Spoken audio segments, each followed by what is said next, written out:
قاری صاحب ضروری ہے کہ دعا میں کسی کا واسطہ دیا جائے, کسی وسیلے کے تحت مانگی جائے, ضروری ہے کچھ نام مینشن کیے جائیں؟ اگر ہم ایسا کریں گے تو اب تک کی جانے والی ساری گفتگو پہ ہمارا پانی پھر جائے گا. اچھا, اس لیے کہ ہم دونوں نے متفقہ طور پر یہ بات تسلیم کی کہ اللہ جتنا قریب ہمارے کوئی نہیں. صحیح.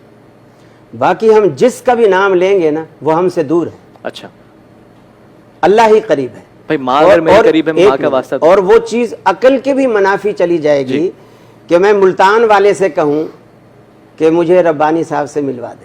اچھا, اور وہ کہے کہ ربانی صاحب تو تمہارے پاس بیٹھے ہوئے. صحیح. اور تم مجھے کہہ رہے ہو, میں تو دور ہوں. اور میں چاہوں کہ آپ ملتان والے سے کہیں تبھی میں آپ کی بات. نہیں, آپ ایسا نہیں چاہیں گے, اس لیے کہ اللہ نے ایسا کہہ رکھا ہے کہ نحن اقرب الیہ من حبل الورید. اچھا, اب دیکھیے وسیلہ جو ہوتا ہے وہ سیڑھی ہوتی ہے. صحیح. جیسے چھت ہے نا, چھت پہ ہم چھلانگ لگا کے نہیں چڑھتے, اس لیے کہ ہماری دسترس وہاں تک نہیں. صحیح, خوب. اس کے لیے ہم سیڑھی لگاتے ہیں. صحیح. سیڑھی لگانے کے لیے لازمی ہے کہ جہاں میں جانا چاہتا ہوں اس کے اور میرے درمیان گیپ ہو اور فاصلہ ہو. صحیح. اور اللہ کہتا ہے یہ گیپ تو میں نے رکھا ہی نہیں ہے. صحیح. تو سیڑھی لگاؤ گے کہاں؟ صحیح. نحن اقرب الیہ من حبل الورید. باقی دنیا کی ساری سرکاریں تم سے دور ہیں. اچھا, سوائے میرے. سوائے میرے. حضور آپ ایک میں ہی تمہارے قریب ہوں. ٹھیک. خیر, نظریاتی اختلاف ہر جگہ پر ہو سکتا ہے اور اپنے اپنے دلائل کے ساتھ پیش کی جاتی ہے بات. تو قرآن کریم میں فرزندان یعقوب کا ذکر موجود ہے کہ انہوں نے اپنے بابا کو واسطہ بنایا جو نبی خدا تھے, ولی خدا تھے, اپنے زمانے کی حجت تھے.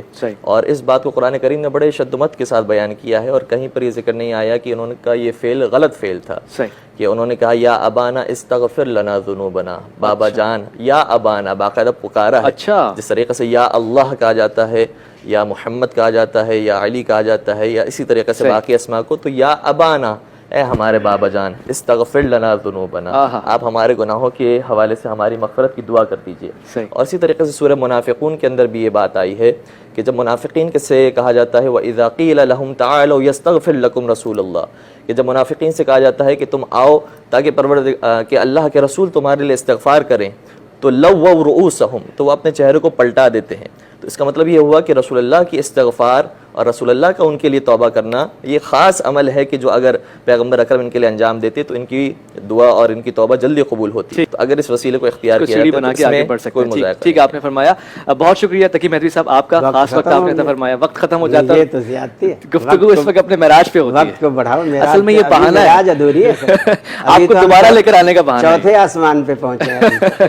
قاری صاحب آپ کا تہہ دل سے شکر گزار ہوں, اور تمام ہی لوگوں کا جو اس پروگرام میں موجود ہیں. چند سیکنڈ دے دیجیے, میں صرف چند سیکنڈ, ابھی اضافی طور سے چند سیکنڈ کاری کر دیجیے کہ جتنی مثالیں قرآن پاک سے جو 2 مثالیں دی گئی ہیں جی, یہ سب وہ مثالیں ہیں جس کا کسی کو بھی اختلاف نہیں ہے. صحیح. یعنی میں موجود ہوں, آپ موجود ہیں, میں اپنی نظر میں آپ کو زیادہ برگزیدہ سمجھتا ہوں, میں آپ سے کہتا ہوں میرے لیے دعا فرمائیے, یہ ٹھیک ہے. ٹھیک. اس وسیلے کا کوئی بھی دنیا میں منکر نہیں ہے. اچھا, زندگی میں. صحیح.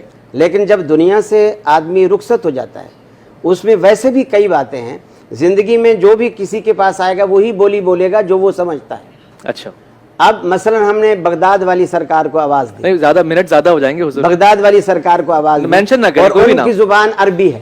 جی جی, ہم پنجابی میں, پشتو میں, سندھی میں ہم ان کو آواز دے رہے ہیں, اور میرا رب ہر زبان سمجھتا ہے, اور رب کے علاوہ کوئی بھی ہر زبان نہیں سمجھتا. صحیح, ٹھیک ہے. مطلب میں اس سے اختلاف, آپ نام نہ مینشن کرتے نا, کسی کی دل آزاری نہ ہو.